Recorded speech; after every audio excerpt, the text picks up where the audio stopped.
Shelby, and I'm a photographer.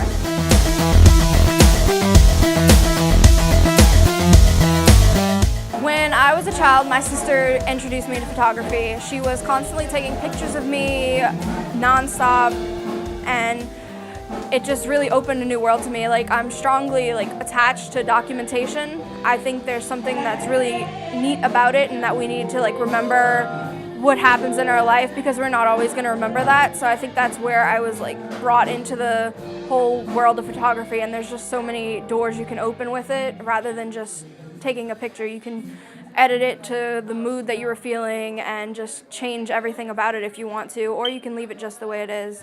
It usually changes between moods, but I notice when I'm working more with film, it's got a lower somber mood. It's not as in your face, it's very quiet and subdued. Sometimes it's a little scary depending on where I'm shooting, if I'm shooting in a cemetery or if I'm just shooting a wedding or something. It just really goes back and forth with that. Whereas digital, it just tends to be a lot of saturated colors and in your face, and look at this is beautiful, look at the colors. I have a few modern day photographers, but nothing in history really that catches my eye. I just kind of look at a lot of different people's works. A lot of visual artists influence my work too, because of the ways that they use colors and just how they treat their works. I love the documentation process of it and how you put your own little spins on everything.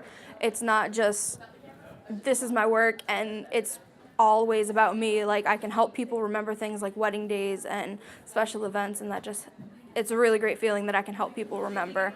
My final goal actually is to work for either National Geographic or Time magazine, because I'd like to travel and be paid to shoot, and just again with that documentation process, getting paid to do what I love. That's the ultimate goal. My name is Shelby and I'm a RAWk artist.